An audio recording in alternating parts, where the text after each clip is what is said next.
So, very good afternoon to all of you. So, it's pretty much weekend, so I've been taking classes for you. So, in the previous class, we have finished off the unit number one by taking the primitives of synchronization, and we have seen some kind of solution for synchronization, that is Peterson solution. It's been completed in the previous session itself. Now today, I'd like to go ahead and get started with a new unit, that is process and threads. So this process and threads will be gets involved in inter-process communication. How inter-process communication could be gets happen, and a brief overlook about this particular unit will be inter-process communication and deadlocks, and how semaphores are supposed to be used to solve the problems of inter-process communication. This is the complete unit which we have to concentrate and which you are going to attain. Okay. Today, we'd like to take an extensive kind of explanation regarding to process and threads. Already you have read out this particular. Already you have known about these two topics from our operating systems, from our Java course, and from our Python courses. All these three courses might have some process information, then threads information, how a thread will be created in the Java, how it could be made into runnable, and how it could be create everything. So everything has been known to us. So beyond that, we would like to know some extra information how the thread, process will be and how a thread will be in concurrent processing system. What is the basic issues to be considered in concurrent system? That is the agenda of today's class. So let us see. A process, already we have taken in operating system class. A process is an instance of a program which is being at running mode. If the program will be gets prepared by you during that particular period of time, that is called as creation. Otherwise, new process will be gets created by the user.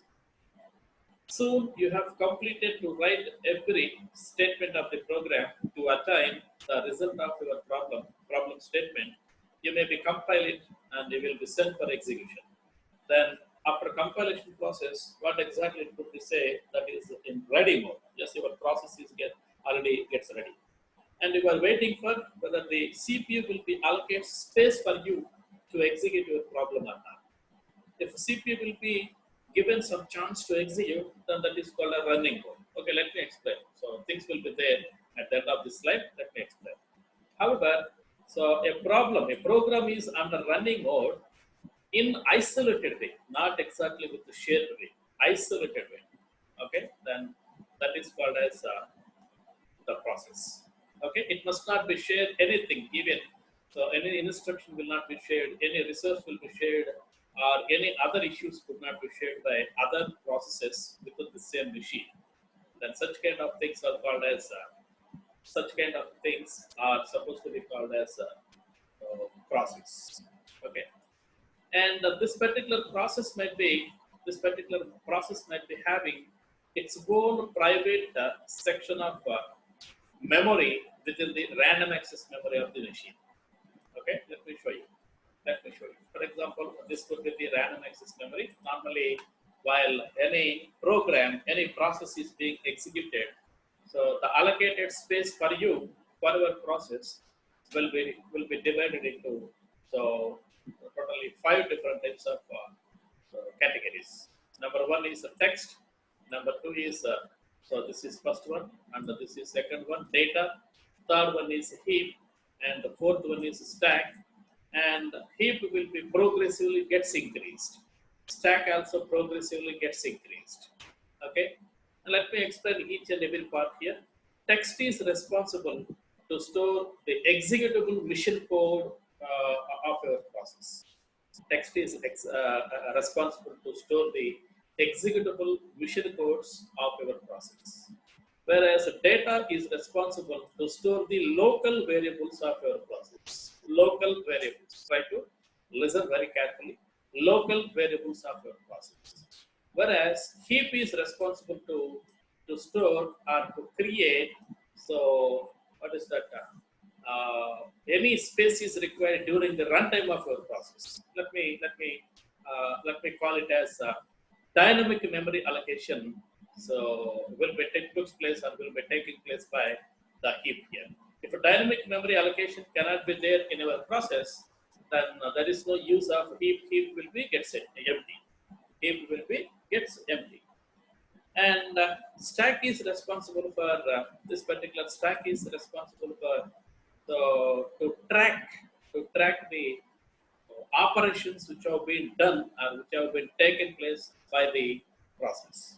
So progressively, if you are running any particular process, there might have calling of a thread, there might have calling of a function, there might have calling of other function from library. Let me say in C it is hash include, otherwise in Java it could be called as import, otherwise somewhere else it could be called some kind of thing. So all those things are going to be executed progressively. That their so tracking will be done by this particular stack. So these are the responsibilities of each and every item here. And this particular area, whatever the area you have been, I have been marked up here. This area is left over for you.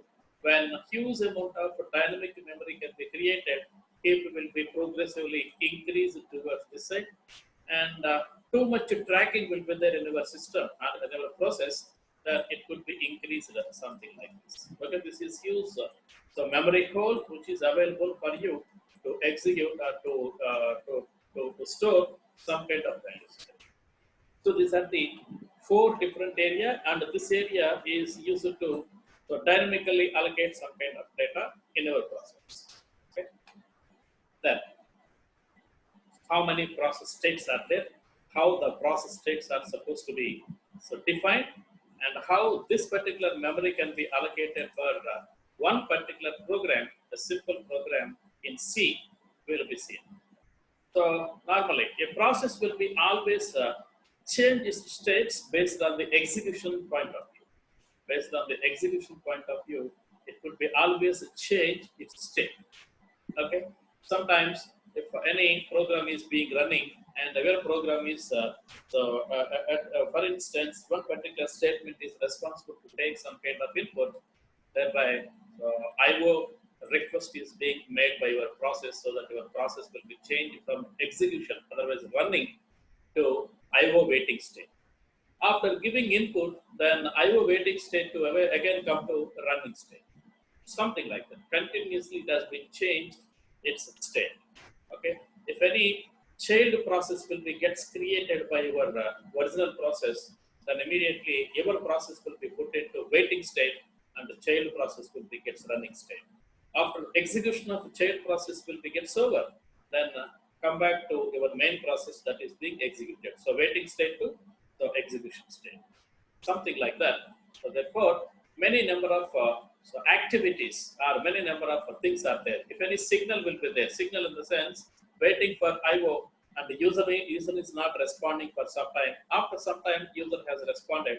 So there is a signal which is being received from keyboard to your process. Then your process will be wake up and it will receive the data from the keyboard by the user. Okay, something like that. Many number of states will be there as far as the process is being considered. So out of these, the first state is new. When you are trying to create your program, when you are trying to create your program during that particular period, so you could consider your process is in a new state. You are writing your program. One teacher has given that, so implement the ATM complete system. So a particular small mini project has been given to you. So for that, what you are trying to do, you have to initiate the process and you have to write each and every operation which is being pertained by the specific so ATM machine. So all those operations will be initiated and all those operations will be run out with the ATM machine. So therefore, that particular time, during that particular time, so that process will be under new state. After that, yes, everything is correct. and no errors are there, and you have compiled and generated object code, everything is gets ready, and you are waiting for processor time. If a processor will be given time to you execute, then that state will be called as ready. When the processor will be given a time, when processor will be given time to execute, then that state will be called as a running. That is called as running. Okay. Then during running, so your process will be wait for some kind of event which is being occurred or some kind of interrupt. Event or interrupt, both are same. Event is the word from operating systems, and the interrupt is the word from microprocessors. Okay, both are same. If any event will be gets occurred, what I have just before I have given, so those events will be gets occurred, your process will be under waiting state. Under waiting state. And then your process will be terminated after completely execute and get the output, and output will be so forward to the user. Then your process will be gets terminated. Nowhere after termination, your process cannot be there.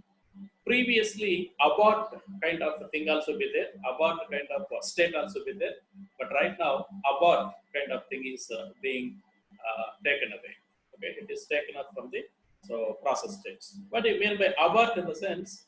So previously we don't have previously in the sense I'd like to consider before 1998 something like that. Before that we have abort also. What does it mean? So if divided by 0, error will be given. So divided by 0, error will be there. Then abnormally, so the problem will be terminated. Without your knowledge, the problem will be terminated. Now, during these days, we have one concept in all programming languages except C, Fortran, all those third generation languages. That concept is exception handling. If such kind of exception, such kind of runtime exceptions will be there, obviously, so they may be handled by the user so that the process will continue. So therefore, abort will be eliminated from the states.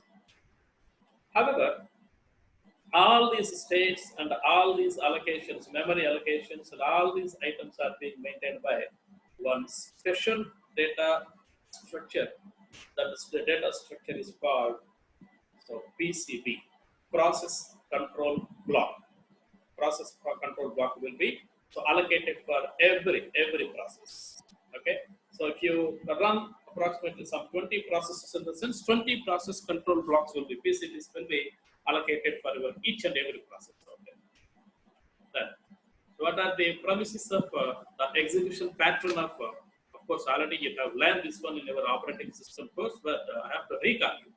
So your process will be gets in new state, and it is admitted to execution. So then that would be considered as ready state. And CPU has given some chance to you to execute by taking the scheduler. So you have many schedulers are there. So lazy schedulers and fast schedulers, many schedulers are there. So based on the scheduler, it has been sent to CPU for execution. Then the process state will be converted into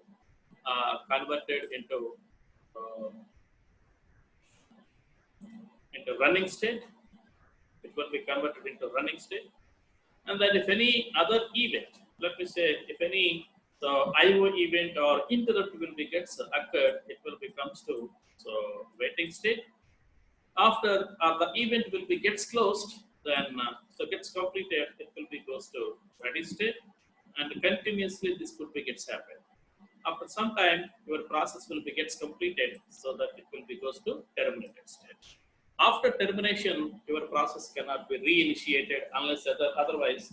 So the process will be intervened by the user. If the user could not be intervened, the process will not be executed one more time after termination. After termination, please remember. So these are the process states, and these are the different aspects of process state. Changing context switching will be happen between one state to another state by the process. Okay. Then how memory could be allocated? You can see there is a program. So I have copied this particular thing from operating system book, because I am unable to draw this one for a while. So it has been taken huge amount of time. So that is why I have taken from operating system. So look at this. There are local variables, local variable 1, local variable 2, and there is one particular memory, dynamic memory allocation will be there here, and some kind of activities which are being done, and so some kind of parameters which have been taken by the main program. So these are called as environmental parameters. So these are being taken here. So these environmental parameters will be allocated at stack, because these environmental parameters will always keep track until completion of a program. And these global variables will be created at this particular data area. At the data area, this will be gets created. Of course, some are initialized and some are not initialized. Okay, this is not that much so specification here. And after compiling this particular process, the process will be, the program will be converted into its mission codes, entire program, complete program will be stored in so this particular text area. And since you have some kind of a dynamic memory allocation, then this will be stored in heap. Okay, so if you are supposed to take, for example, the size of heap will be only two integers, which is going to store. For example, the capacity to store at heap only 2 integers. Then here you have been taken 5 integers to be created. Okay, the size of this particular heap will be progressively gets increased, and it will be able to store 5 integers. If you are trying to create some 200 integers in the sense, obviously this will be gets increased, and so on. So it could be able to store so 200 integers as far as this particular dynamic memory allocation. So this is the way which is being gets allocated memory for any kind of, not exactly C, any kind of program. So in any kind of programming language by the operating system and our compiler. Please go through this particular diagram one more time, because while you may be given some kind of questions in your interviews, it could be helps you to remember, recall by yourself to answer something. Okay.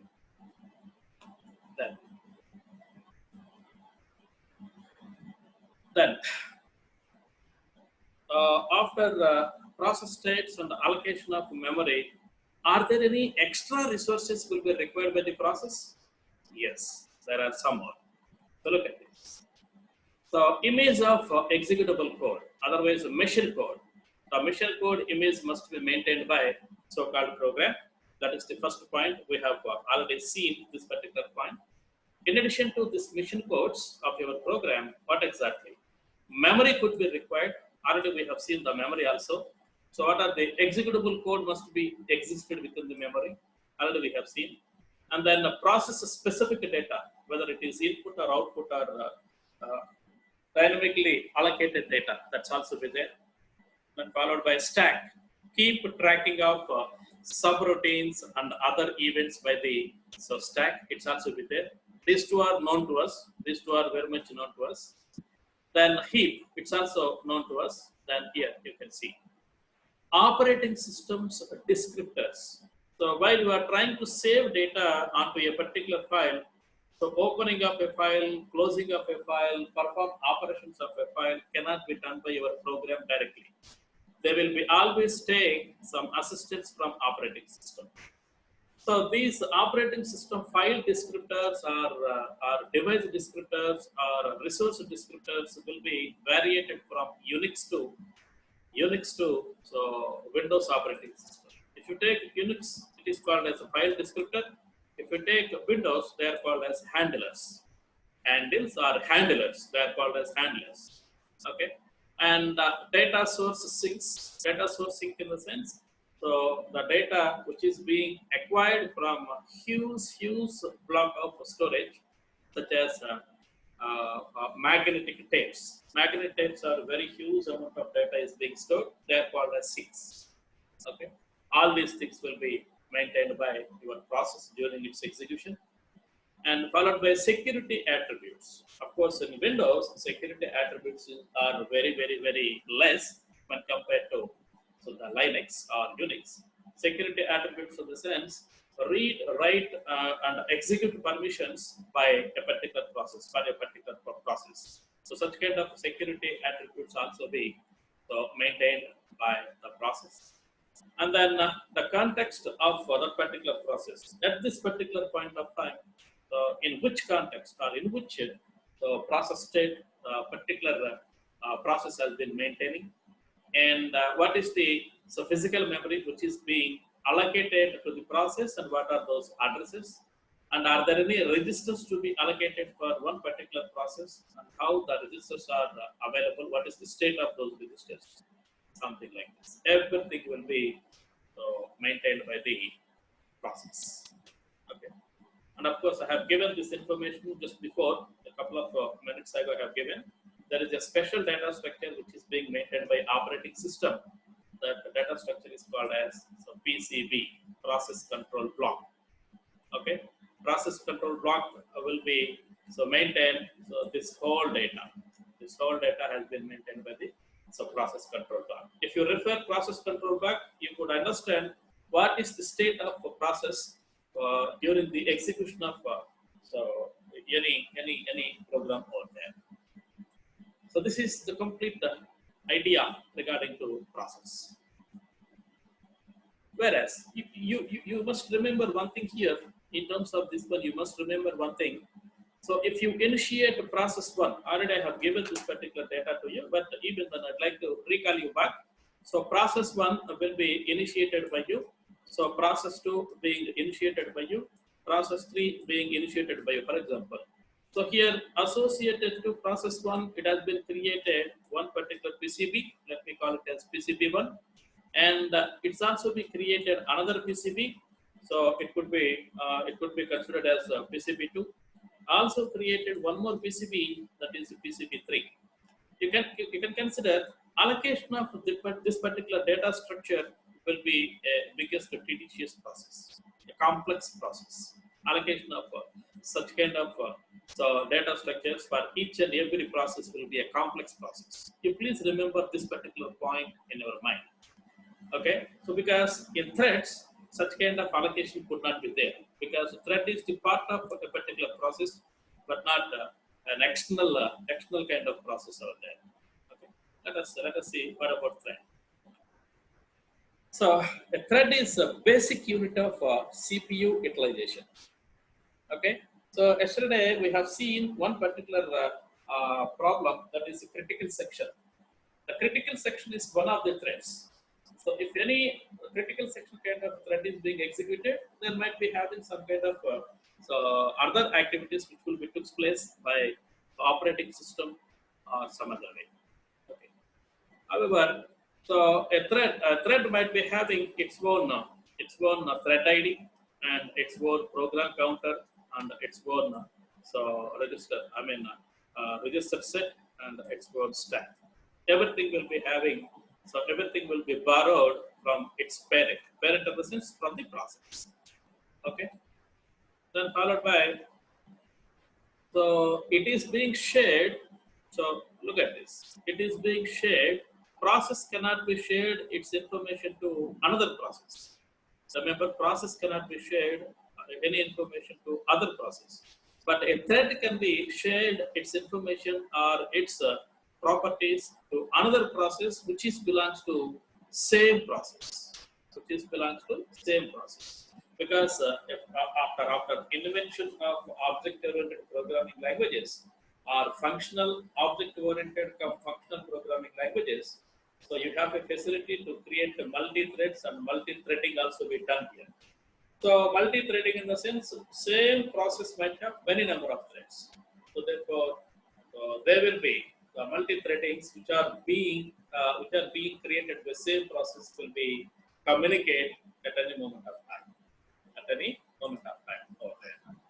Okay, and it could be always share the properties.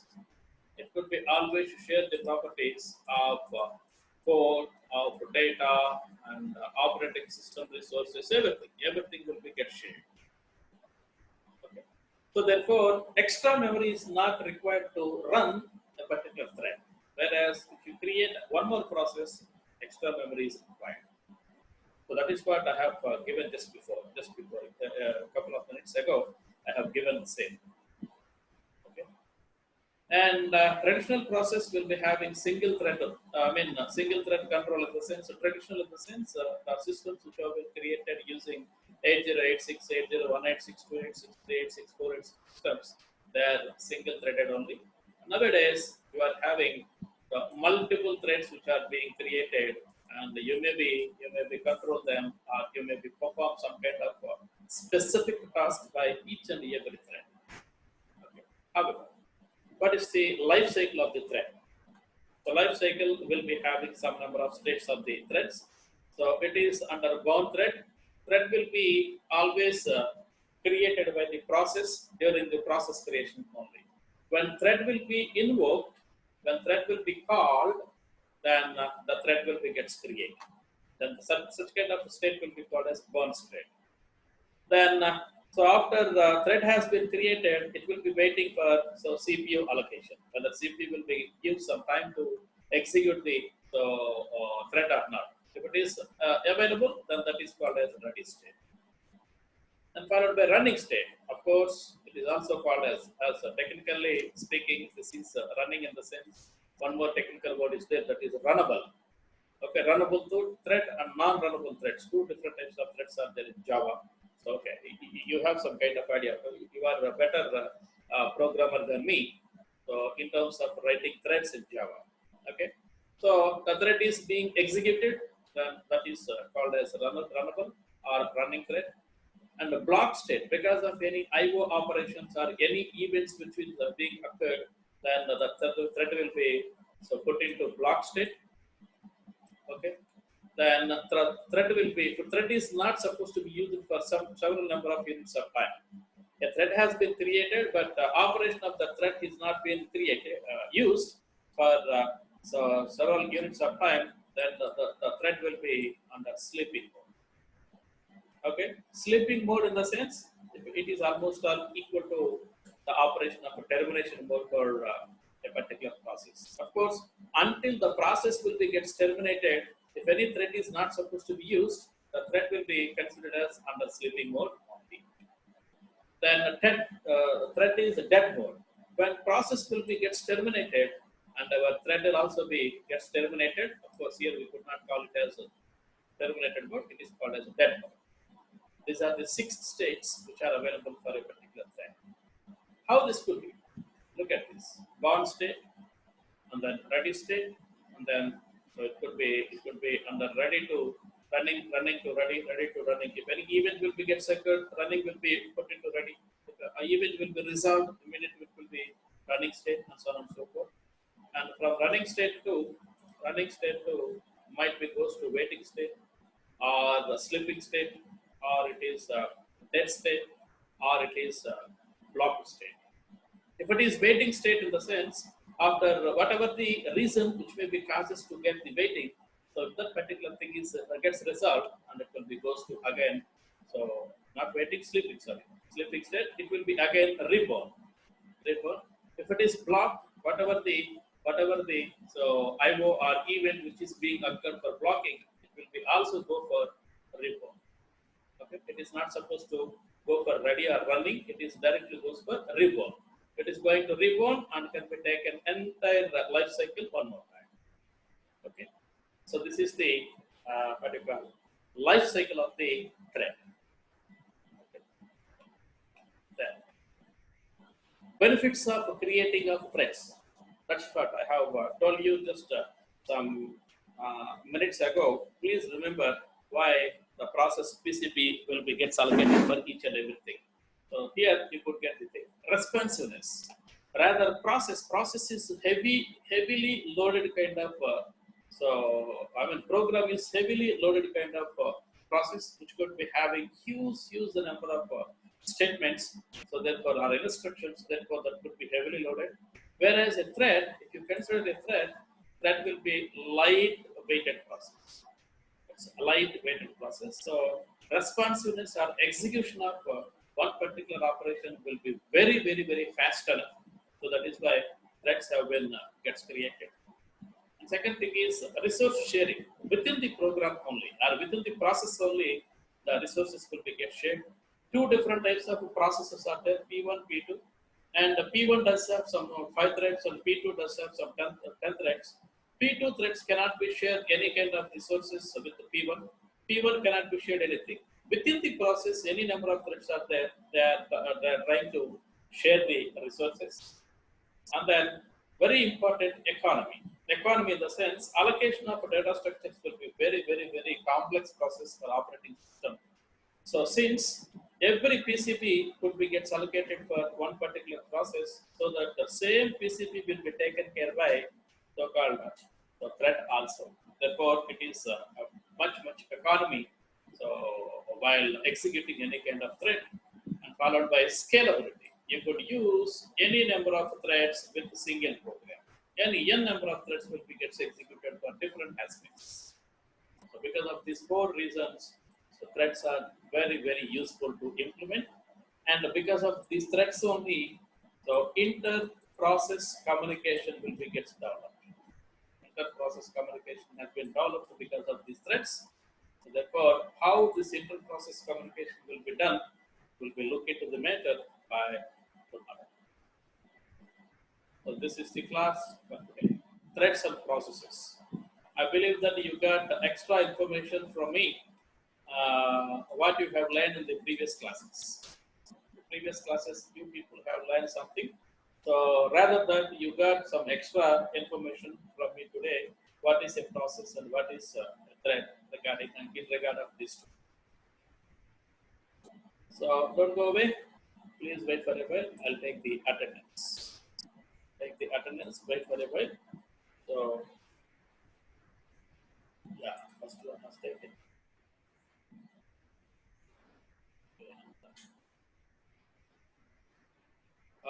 Only 22, 26 people have attended.